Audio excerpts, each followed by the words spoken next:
See what the answer to that question is. 1 million kids started the year off once again dealing with abrupt school closures, returning to more uncertainty and disruption. I know you heard it from so many parents, being stuck once again. Homicides in 2021 were near record highs. In several major cities like Philadelphia and Portland, murders hit the highest rate in the city's history. Now we have the reason you're all here. We have the highest inflation rate in 40 years, causing prices to surge. That increase you see there all happened under President Biden's watch. To put that number in perspective, here is the real impact inflation is having on soaring prices. Americans are paying on a daily basis. 50% in gas, used cars up 37%, hotels 28%, beef 19%. Now that's only if you could actually find it. Consumers been to the store recently? Over the past week, Americans have shared their experiences of dealing with empty shelves and sparse supply while doing their grocery shopping. By nearly every single measure, America is worse off than we were before Joe Biden took office. And despite the slews of ongoing crisis, what did the president do and where did he travel this week? Did he go to a school to advocate for our children to return to the classrooms? No, he did not. Not to one of the communities dealing with the historic crime surge. And we know he didn't go to the border to see the situation firsthand because he's been avoiding that crisis all year. No, the President of the United States went to Atlanta to appease his Twitter base, spread falsehoods, and to disparage millions of Americans. You know, the Biden agenda is now so toxic that the Daily Beast, now that's far from a right-leaning publication, recently dubbed it as a Build Back Quieter, because even Democrats are actively avoiding talking about it. And by the way, I have a question for all of you. Did anyone in this room find out where Stacey Abrams' scheduling conflict was all about? Well, maybe we just found the answer. Need any other indication President Biden is unpopular? As I come week after week, it is now 26 Democrats have announced they will be retiring. That's more than any cycle since 1996. And as I've said from the very beginning, that number will get higher. They cannot run on a record of failure. They definitely can't run on a record of accomplishments. I know that record will be higher than 30 retirements as it goes. Who can blame these Democrats? The only thing they have to show their constituents for the past year is how they've succeeded in making life harder for the average American. And they have done is push more mandates and more controls. House Republicans understand the priorities of the American people. They want prices to come down. They want their kids' schools open. They want safer communities to be able to walk in their neighborhoods, in a sense that their government is listening to their needs. Now, if entrusted with the majority, House Republicans will dedicate our legislative and accountability agenda to focusing on the true needs of the American people. This is a commitment we make as a conference. We will not lose sight of why you elected us to represent you in Washington. With that, let's open it up for questions. Yes, ma'am. I have a question for you. A year ago today, on January 13th, 2021, you stood on the House floor and you said the president bears responsibility for Wednesday's attack on Congress. You said that he should have immediately denounced the mob. And you also said that there's no evidence that what happened was started by Antifa. Wondering if you still stand by those comments. And also, a few days after that, you went down to visit the former president in Mar-a-Lago. What changed? Why did you make that trip? What changed? Why did I make the trip? What changed from what you said on the floor, criticizing criticizing him, saying that he was. My criticism went to everyone on that day. Why was the Capitol so ill-prepared At that the day? time, you made those comments directly about the president, though. Why was the Capitol so ill-prepared that day? And how do we make sure it will never be ill-prepared again? I just had a conference with our members and the Sergeant of Arms and the Capitol Police. You weren't in the room, but let me give you an answer to some of the questions that were asked. In some of the questions that were asked to the Capitol Police, the chief said that was above his pay grade to make the answer. I asked him, well, who's above you? Simple question about magnetometers coming before the chambers. And he said, well, if another speaker comes in and decides they're to go, they go.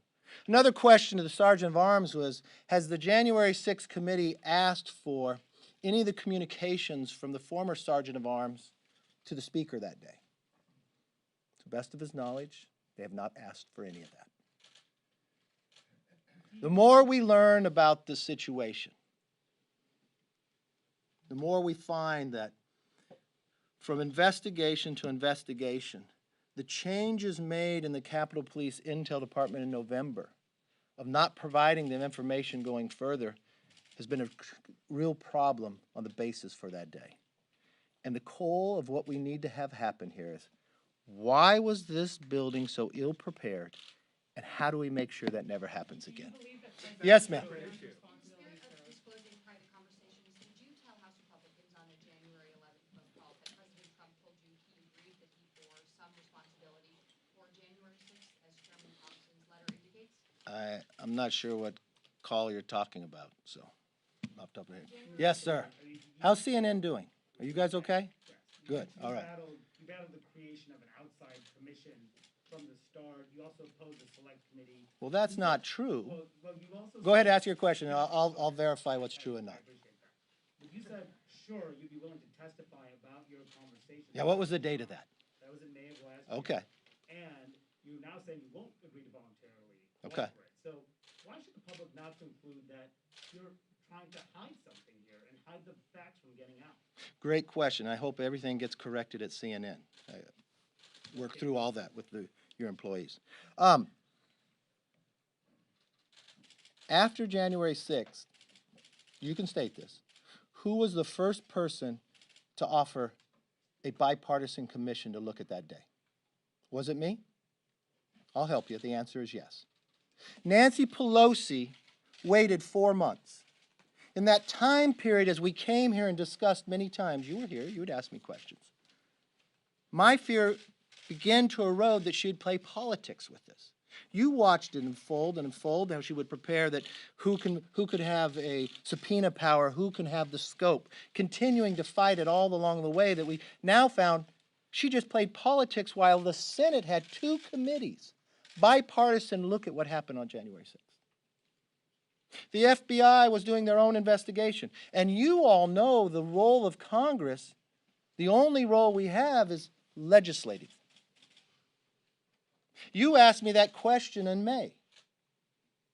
That was 2 months before Nancy Pelosi decided for the first time in history by any speaker to deny the minority to even put their individuals on a committee.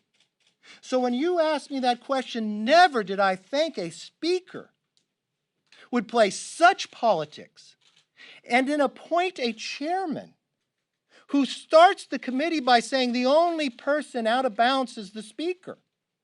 And now that we find, even when we ask to preserve that information with the Sergeant of Arms, that they will not provide it. Maybe if Nancy Pelosi had done what other speakers would do and not play politics with it, there could have been a different answer. Yes, sir. Yes, sir. Go right ahead. Go ahead, sir. You have a unique window into the president on that day, January 6th. You were one of the only few people who spoke to him that day. Doesn't the American public have a right to know what the president of the United States was thinking and doing while the U.S. Capitol was under attack? You know, that's a great question. You know the great thing about that? I didn't wait a year later. On January 6th, I spoke to the American public. Not by one network, but by many networks. My conversation was very short, advising the president of what was happening here. There is nothing that I can provide the January 6th committee for legislation of them moving forward. There is nothing in that realm. It is pure politics of what they're playing. Yes, sir. On that note, Yes. so when you're in the majority, the only oversight you guys will conduct is oversight that you intend to write bills off of? Is that your, because Congress has a long history of legislating, of oversight that doesn't necessarily result in legislation. You guys did it, Pelosi did it, Boehner did it, Ryan did it. I mean, there's a long history of that.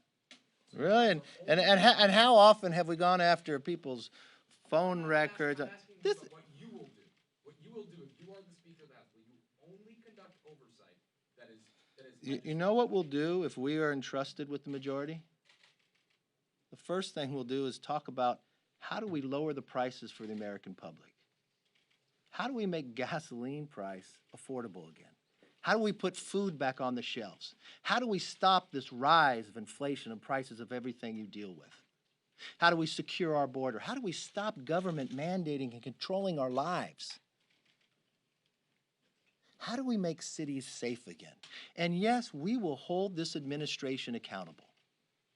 We just found this week, I sent a letter with Virginia Fox. The Secretary of Education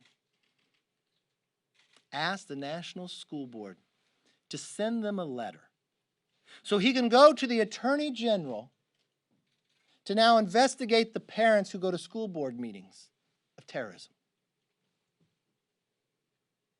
Afghanistan. We have 13 new Gold Star families. That never had to happen. How many Americans are still stuck there? Have any of you asked that question? The president said just weeks before he would not leave until every American was gone. The taxpayer that bought all that weaponry that the Taliban now has. You got any reporting and recording of where that is? Where's it being sold to now in the black market? IRS releasing Americans' tax returns. Yes, we can do both, and we will. I hope you all have a great weekend. Take care and stay safe. You're not going to call me? Kevin, you're not going to call me? Can you? Fascinating.